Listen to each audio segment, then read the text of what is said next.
Ladies and gentlemen, it is match day. Finally, we are back. Newcastle United in town. Big game. I can't wait for this one. Literally just setting off from home now to go and meet Corey for the game. Listen, it's going to be a difficult game. Newcastle are a good side, but ultimately, so are we. And at home, I fancy us against absolutely everyone. Don't forget to leave a like and subscribe to the channel while you're here. Let's get to Birmingham. Right, so I am finally here. We're in Aston, walking around the lovely streets of Aston. Corey's also here. Hello guys. There we go. So, what do you reckon for today? Be a different game. I think obviously Newcastle had their troubles, no striker. Confident, I think we will win. If I had to predict, 3-1 Villa. I'd go 3-1. I genuinely feel like John Townley doing this, walk and talk. No, I think it's going to be a difficult game. Like, let's be realistic, Newcastle are still a really good side. Yeah. Their 11 is probably one of the strongest in the Premier League. I think that's fair enough to say. No, definitely, yeah. Obviously, without Isak, that's a massive miss. So I think that's the thing, isn't it? Obviously, don't get me wrong, people like Gordon, Alanga, they do know where the goal is, but no one knows where the goal is better than Isak for Newcastle. So him missing, obviously, it's a massive boost for us, but we need to take advantage of that. And obviously, as Villa fans, we know we're not the best at taking advantage of situations normally. So no, this is usually where we come under a bit of pressure and bottle it. So first game of the season, Villa Park. Though, it's the first time we've been at home on the opening day for about 20 odd years. Who knows? It's going to be bouncing. Feels like it's got to be bouncing. Atmosphere's got to be there, and that's what we need to do. So yeah. Right, let's get to Villa Park. Up the Villa.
So British then. Go on, Evan. Go on, Evan. Better try this. Go on, Dougie! Hey.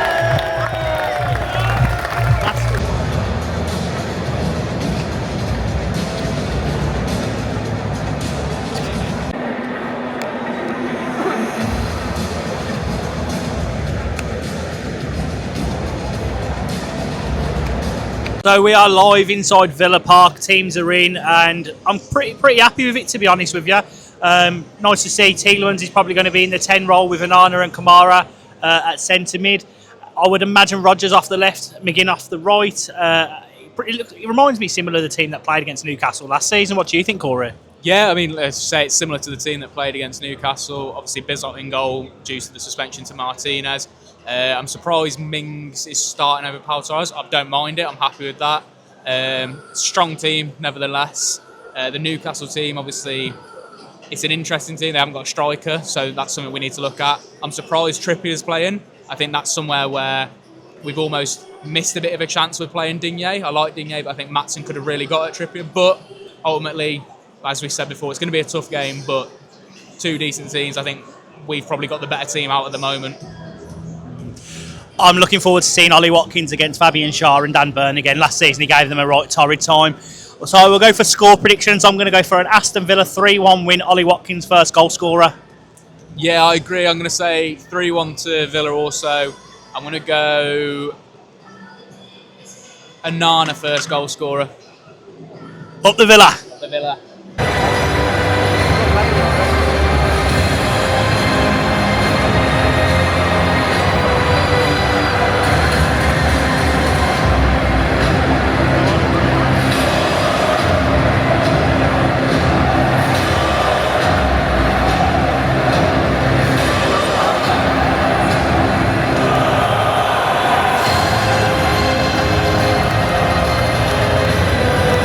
Okay then, Villa 0, Newcastle 0.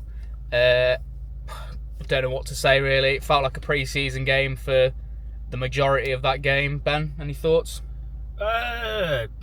Disappointed. I think at times it felt like we were playing against 12 men.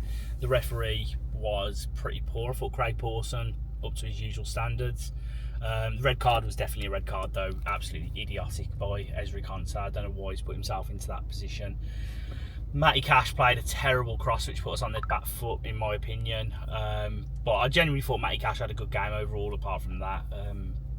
Morgan Rogers, I think we can talk about him. I thought he was shocking. He was absolutely shocking, and I think he's been shocking for a while. To be honest with you, he's definitely playing a little bit below his usual, his standards that he set towards the start of last season.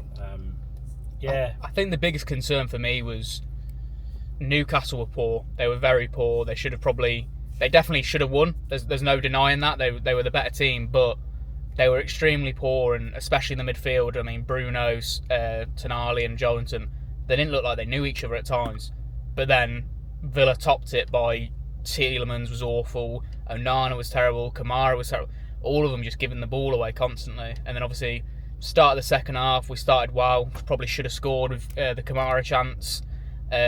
Watkins had a decent chance where he's got it in on his left and he's hit it straight at Pope. But as you say, the red card killed it really. But it just felt like a pre-season game. It was something. It was a game where I think everyone's expecting fireworks, and it was the complete opposite. Yeah, I thought Kamara should have scored. I'm sure it was definitely Kamara. I couldn't see from much. Someone might correct me in the comment section and say it was Rogers, but I'm pretty sure it was Kamara with the header. I thought he should have scored, but the only positive I can take from that game is Marco Bizot's performance. I thought he was very, very good considering he's stepped in for Emiliano Martinez. That's a big task, and we saw how daunting that was at times over the last couple of seasons with Robin Olsen stepping in. I actually feel really assured now that we've got a really solid number 2. I think the biggest thing for me was in the moments that mattered, he did everything right. He came and claimed the ball when he needed to. He made some big saves. The one from Elanga in the first 10 minutes was a really good save. I think overall, as we say, he played really well. There was a cute couple of things where, obviously, Villa fans, as we do, were moaning. A couple of flaps at the ball from corners, but he's got the ball and it's knocked it away from danger. As long as that ball's not in the back of the net, he's done his job. And I think, as you say, Ben, it was definitely one of them where he's stepped into big shoes with the Anthony Martinez situation. Obviously, Robin Olsen made the job a little bit easier with how he was, but he was brilliant, I think. Yeah, I overall, just to summarise, I just don't think we can get too disheartened. At the end of the day, it's the first game of the season. We haven't lost, despite Newcastle playing with 12 men from the 66th minute. They did dominate us, but ultimately we haven't lost the game. And realistically, that red card changes it massively because we couldn't bring on the likes of Gesson, Marlon as quickly as we wanted to. Buendia potentially, someone who's going to unlock the defence. Matson. So it massively changed the whole game plan.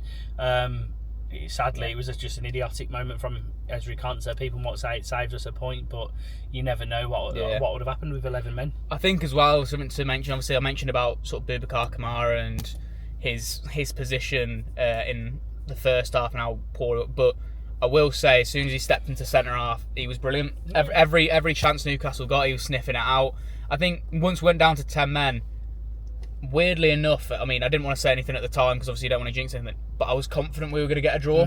I never expected us to go for the win. I knew that wasn't going to be the aim. I knew we weren't going to try and take risks, but I don't know whether it was because Newcastle lacked a finisher or whether it was just a case of Villa it felt assured, it felt like we knew what we were doing. Bizzett behind the lads, as we say, he came and collected when he needed to. He was sweeping well. His passing was brilliant. Yeah.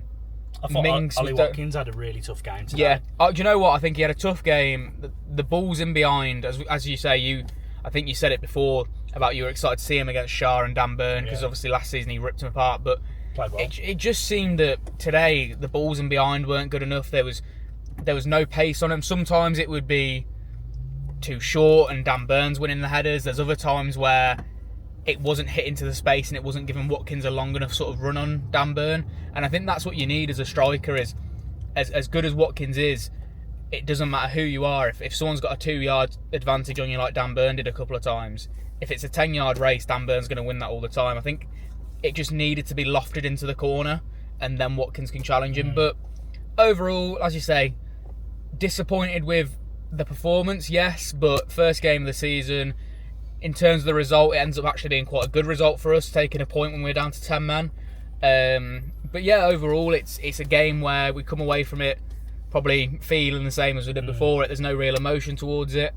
Next game's obviously crucial now. We need to go out and get ourselves a win and get ourselves up and running with the season. Yeah, it's just obviously now we don't have Ezri Konsa for the next game, which is. I think this is where Bogard steps in. We spoke a lot on the podcast and stuff, which a lot of you guys have seen, so thank you for that. But on the podcast themselves, we spoke about Lamar Bogard, and now we think this is going to be a big season for him. And he's got 3 games now. Well, one game with the new Dogs overall, but he's got 1 game now to prove it, and potentially. I don't think it will happen, but if he can have a good game, you never know. We might not see Konsa for a couple of games anyway. So it's Brentford away as well. Brentford away.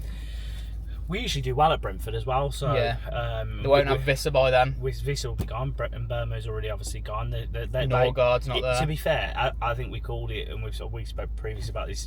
The start of the season, you're playing a lot of the teams when you would have wanted to play them really, and like today, this is kind of where you'd have liked to have got Newcastle. Yeah, the exact situation. Just sadly, we couldn't capitalise on it. Even the Palace situation potentially, we've got them.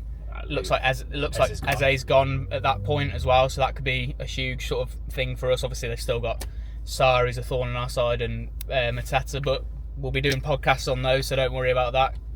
Yeah. Anything else from you, Ben? No, not really. Like I say, nothing to be disheartened of. Yeah. We're off the board. We've got a point. Point is what it is. Move on to the next one. I think we'll just finish it off with up the Villa. Up the Villa.